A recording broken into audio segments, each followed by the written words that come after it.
Hey, good morning to everybody. Happy Sunday. It's Daryl here. It's bright and freaking early, man. It's 3 a.m. here in Connecticut on the East Coast.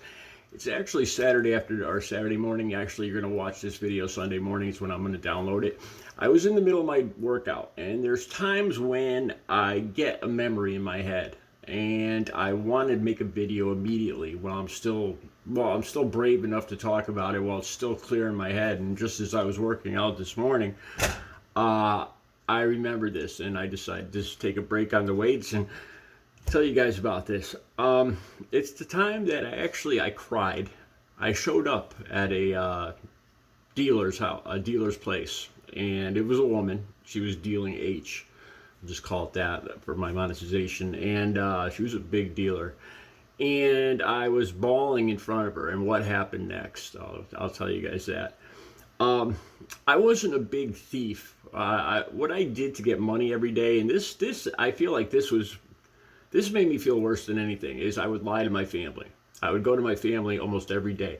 My mother was a hard worker after my dad died. You know, she went back to school. She worked as a nurse, and then she worked full time. She worked her whole life, like 20 something years. She retired as a postal worker, a carrier, a mail carrier.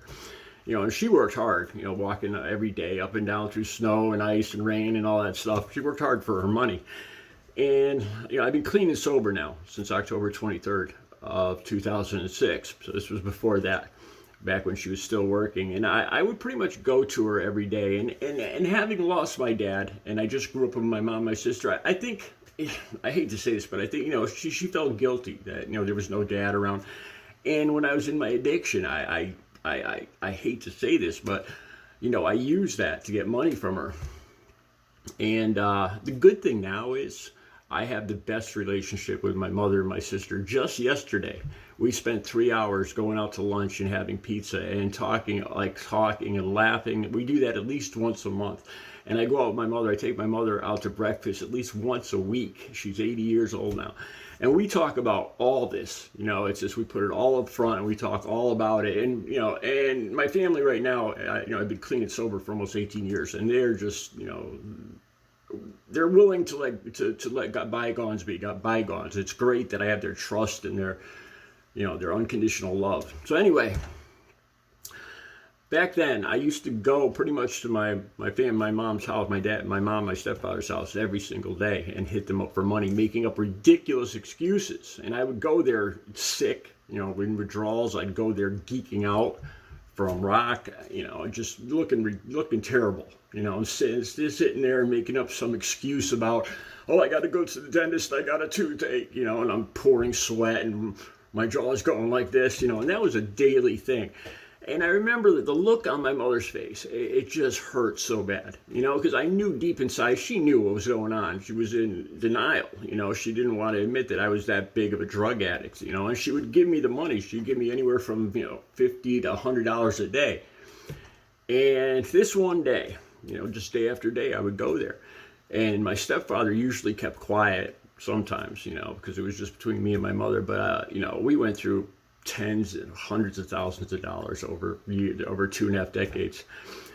So one day, I was in withdrawals and I went about 10 a.m. to my mom's house to get money. And I can't remember the excuse I used, but I just doing this every day. It just, even though I was an addict, it still bothered me. And I left. I think I got just enough money, like $50 or $60 that morning, to get like a half bundle, $5 in gas, and a pack of cigarettes. That was what I bought every day. No food, no nothing else, just a pack of cigarettes, gas money to get to the dealers and back, and at least a half bundle so I could function.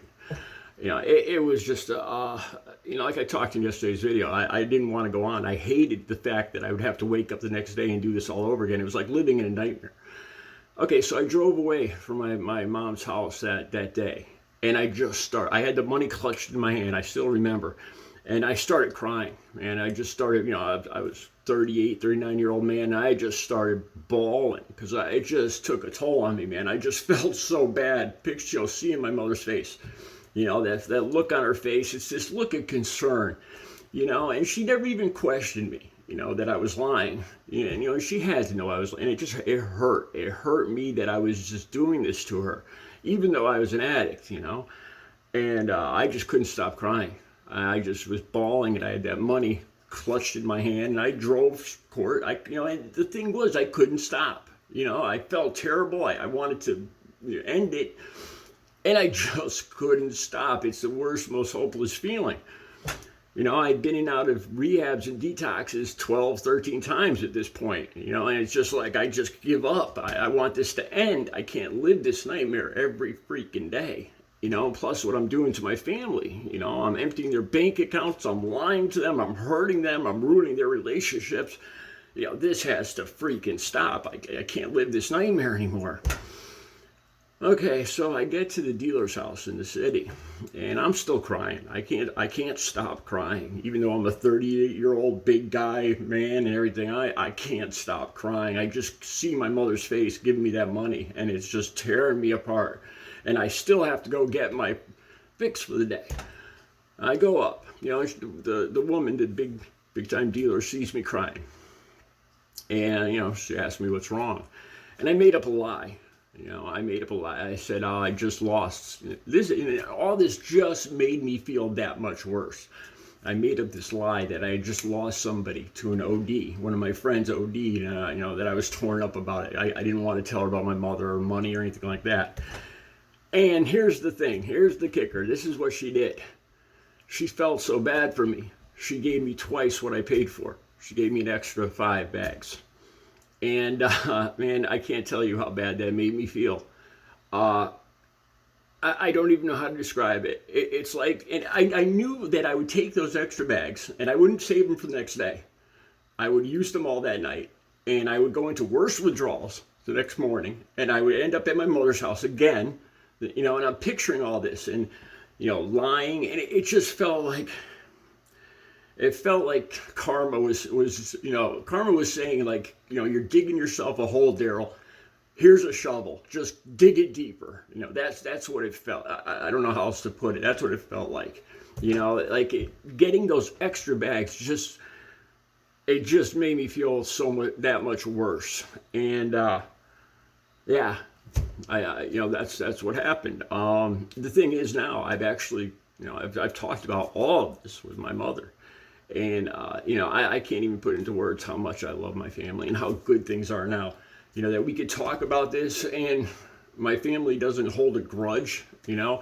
I mean, we actually kid around. You know, my mother kids around. You know, she's like, you know, Daryl, I could be I could be living, you know, like a millionaire in retirement now if it wasn't for you draining my bank account, which is true, you know.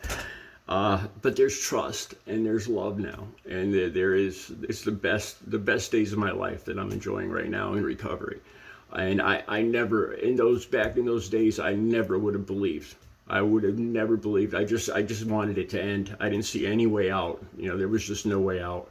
And I just felt like I was waking up into a nightmare every day, and I just needed it to stop. I couldn't do it for another day.